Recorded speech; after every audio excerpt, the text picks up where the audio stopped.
Hello, Packers fans, wherever you may be. It's time for another edition of the Pack Attack Cast, brought to you for fans from fans. It is September 25th, and we're going to give you the keys to the game for Packers versus Cowboys. We're going to also look at the matchup per PFF, and we're going to not look at key matchups until tomorrow, where we'll have our pregame show.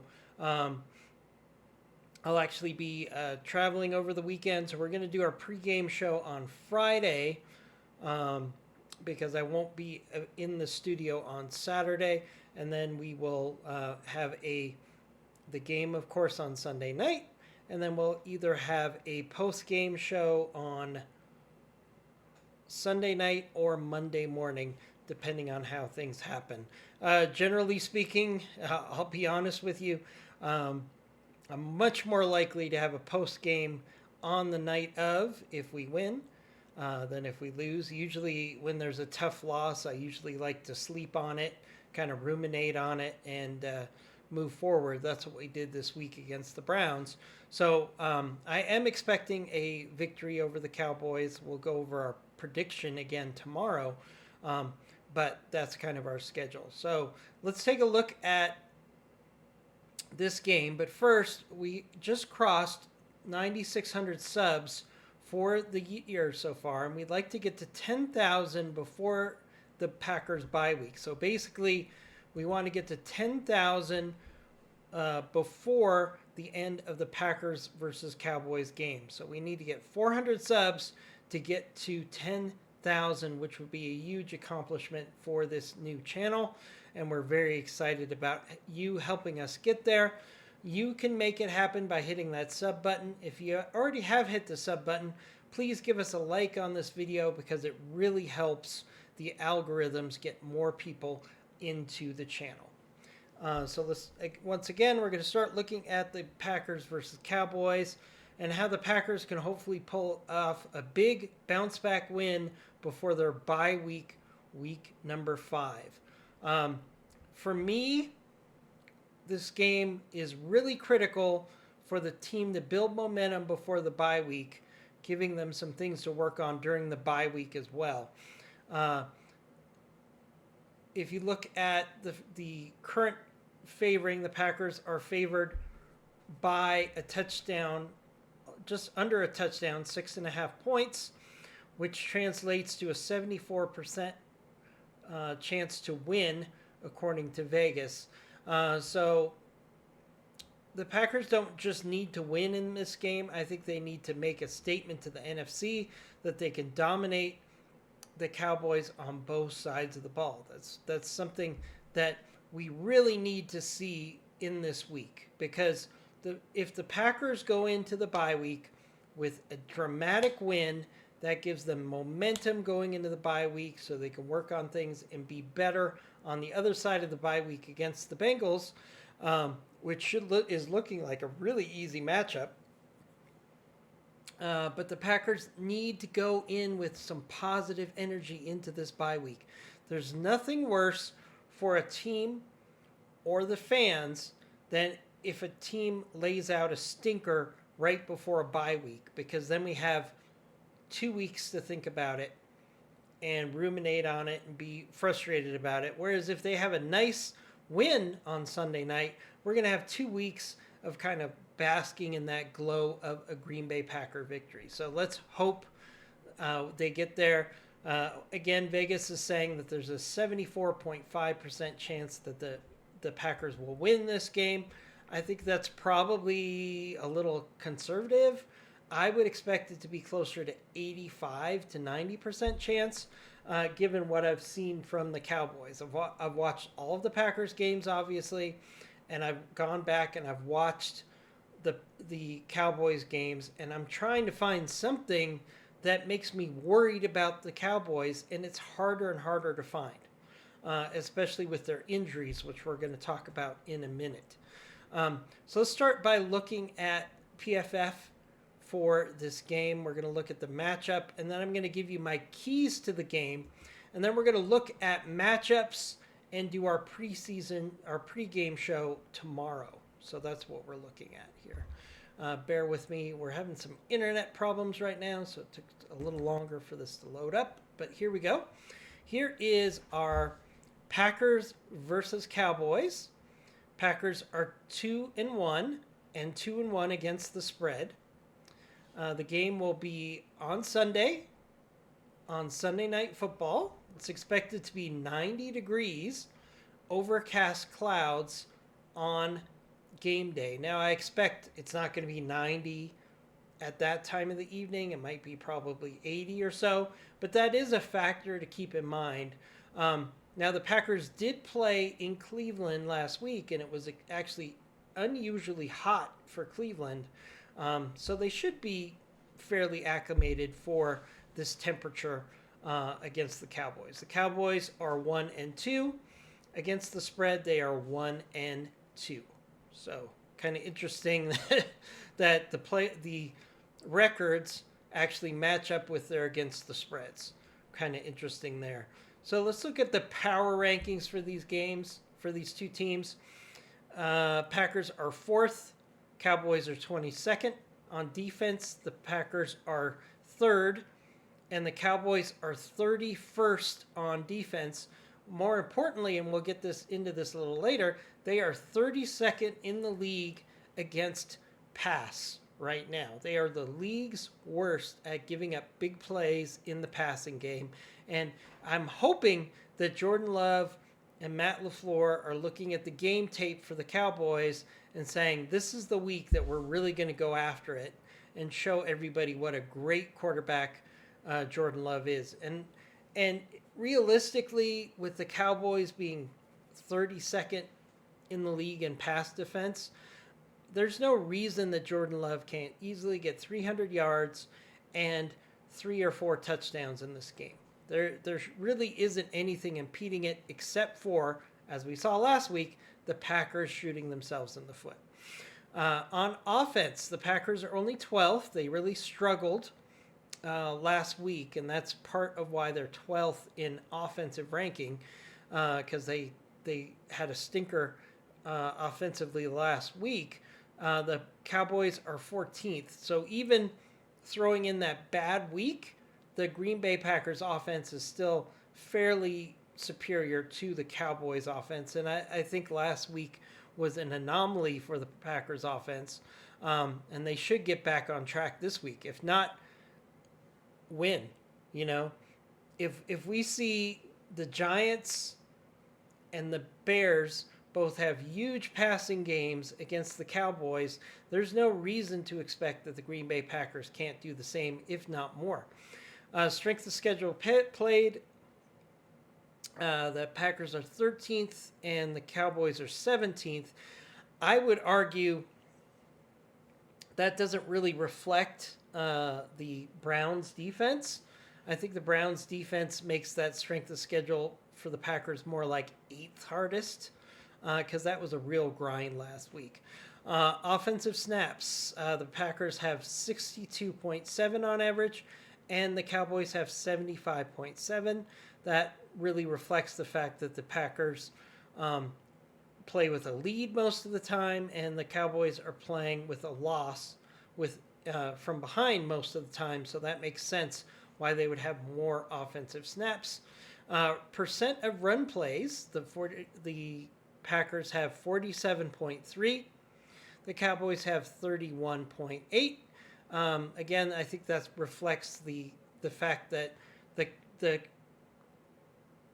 Green Bay Packers have been in competitive games. The Cowboys have not overall. So it makes sense that the Green Bay Packers are running the ball more. They're not running it very efficiently.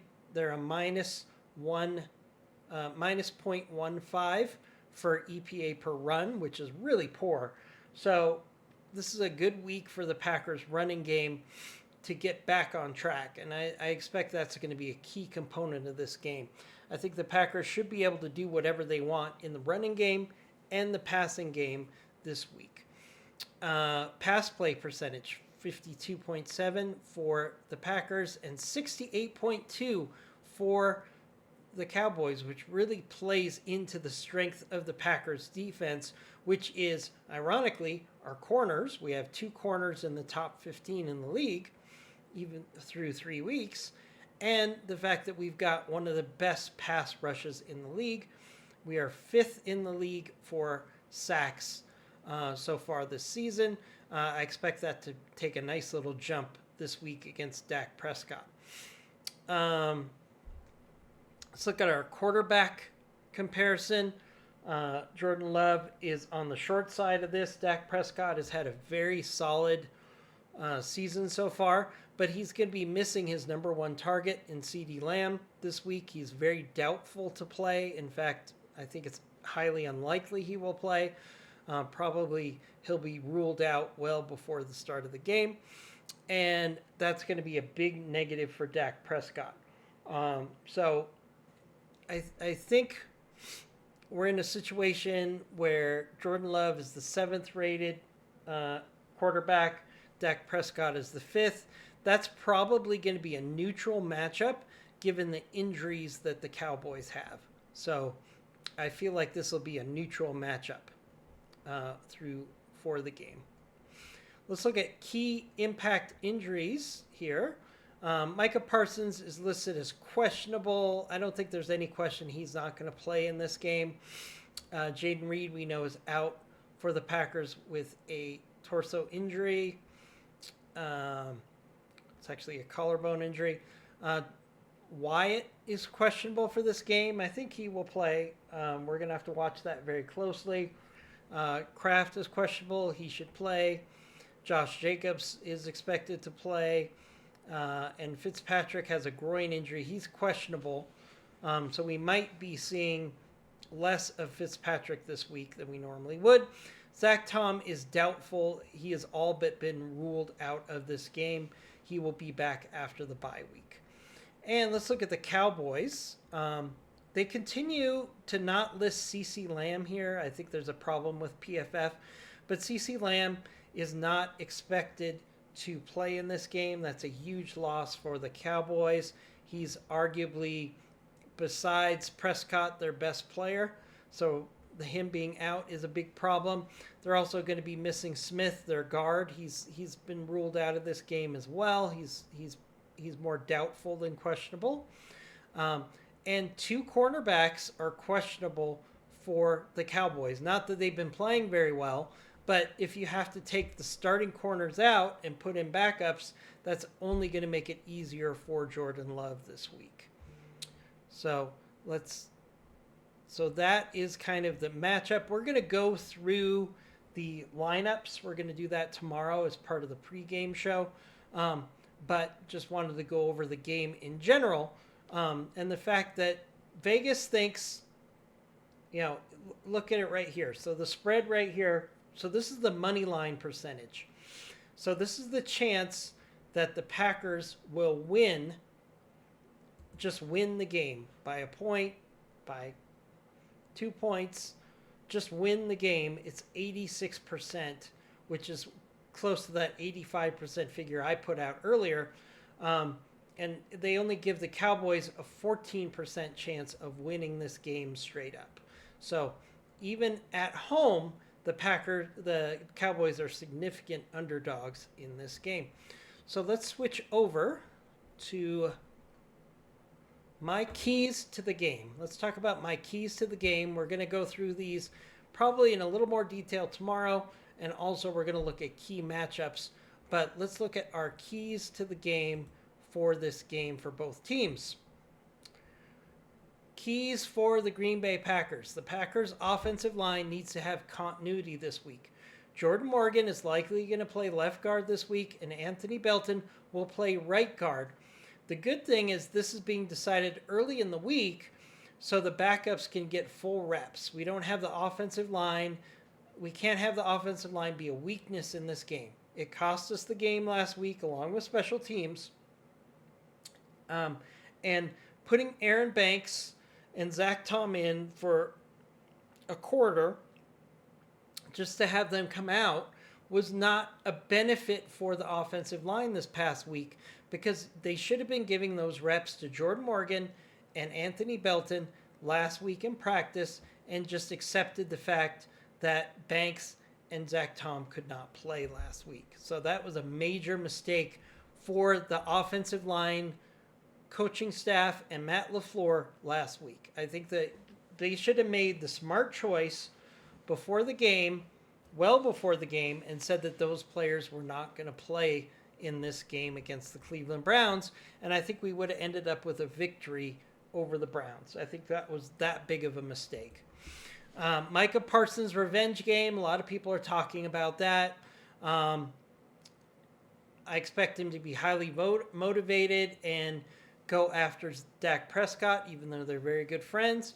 I'd like to see the Packers use the focus on Parsons to get the rest of the defensive line to succeed.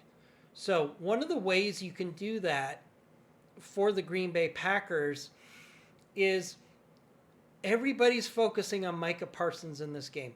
Micah Parsons, Micah Parsons, Micah Parsons. Now, Micah Parsons is going to make his hay in this game, but one of the things you can do as a defense is you can actually drop Micah Parsons back in coverage after the snap, and sometimes Micah Parsons has 2 or 3 players that are assigned to stop Micah Parsons. Well, if Micah Parsons drops back into pass coverage, then you have multiple offensive linemen or tight ends or running backs suddenly with nothing to do in the play because they're supposed to stop Micah Parsons, and then the rest of the Packers defensive line can go after Dak Prescott. So I would like to see them scheme up a couple situations where Micah Parsons is actually a decoy, because it's going to draw a lot of the attention away and let somebody like Rashawn Gary and the other Packers defensive linemen go after Dak Prescott. You're not going to do it the whole game, but I think there's situations where you can actually use Micah Parsons as a decoy, and people are going to say, that's crazy. Why would you do that? I think you could do it a couple times in the game, because that's going to give Rashawn Gary and the rest of the defensive line a significant advantage on that down. I wouldn't do it on 3rd down, but if you did it on 2nd down, I think it would be very impactful. So let's see what happens there. Let's be clear, I don't want Micah Parsons not to be a key factor of the pass rush. I just think the Packers could be clever by using Micah Parsons occasionally as a decoy in this game, because the Cowboys are going to be focused on Micah Parsons being stopped. That's going to be Jerry Jones' number one desire this week, even more than winning the game, is he does not want to see Micah Parsons wreck his offense this week. Number 2 for the Packers, Jordan Love's efficiency. Dallas Cowboys defense has allowed a 125-plus quarterback rating through 3 weeks. If Jordan Love stays clean and avoids turnovers, the Packers should move the ball with ease. The Cowboys are 32nd in the league in pass defense. Jordan Love needs to throw for 300 yards and 3 or 4 touchdowns in this game. He won't get a better matchup this season, and this is a get-right game for the Packers and a get-right game for Jordan Love. He's never going to have a better opportunity to have a big game than this week against this horrible secondary for the Cowboys. Run game balance needs to be key for the Packers. With Jordan Love banged up, Jordan Love isn't banged up. With Josh Jacobs with an ankle, the Packers need their offensive line to create lanes and keep Dallas's defense honest. So Josh Jacobs, I think this is also a make-right game for Josh Jacobs. The first 3 games, he's been kind of a minor factor in the Packers offense. I shouldn't say minor. He's had solid production, especially week 1 against the Lions, and he did okay against the Washington Commanders. But last week against the Cleveland Browns, the Josh Jacobs running game was not a factor at all, and we need to see that bounce back. The Cowboys are a perfect opportunity for that to happen. Defensive pressure. The Green Bay Packers have held opposing quarterbacks to just 168 passing yards per game, seventh best in the NFL. Keep Dak Prescott uncomfortable, and they should be successful in this game, especially with CeeDee Lamb out for this game. They're going to have really one playmaker in Pickens for wide receiver, and the rest of the wide receivers aren't really a threat. So if the Green Bay Packers can blanket Pickens, we should be in a good shape in this game for defensive pressure. We can get a lot of coverage sacks and win this game. Finally, for the Packers, and I've said this every week, I've actually gotten some hate mail. I got some hate mail yesterday from John in Appleton, and he actually sent me a email at Pack Attackcast. Please send me an email if you'd like. We could possibly talk about you on the show, just like John from Appleton. He told me, please stop picking Matthew Golden to have a breakout game. Every time you do, he struggles. Well, you know what? We're going to do it again this week. I've said it every week, but a broken clock is right 2 times a day. So is this the week that Matthew Golden has a huge game? Matthew Golden with 100 yards and a touchdown would not surprise me in this game. The passing matchups really favor the Packers heavily in this game. And he had the opportunity for that production last week, but he went out of bounds instead of probably getting a long touchdown that probably would have won the game for the Packers. Probably no probably about it. So keys for the Cowboys. They have to protect Dak Prescott. They are probably going to try to establish the run as their best chance of winning this game to keep the Packers offense off of the field, especially with their limited wide receivers this week. I don't think that will be successful, but they're going to try. And for the Cowboys to have a chance in this game, they need to either win the turnover battle or they have to win special teams to win this game. If you look at the teams on paper, the Packers defense is better than the Cowboys offense, and the Packers offense is better than the Cowboys defense by a huge margin. This should be a big victory for the Green Bay Packers. I'm going to have my prediction and key matchups to watch tomorrow on our pregame show. So tune in for that. Give us a like and subscribe, and we'll see you tomorrow for our pregame show, our early pregame show, because I'll be traveling this weekend. And then we will break down how the Packers can win this game against the Dallas Cowboys tomorrow in our pregame show. We'll see you then. As always, go Pack Go, and root on everybody in the green and gold for a Packers victory this week.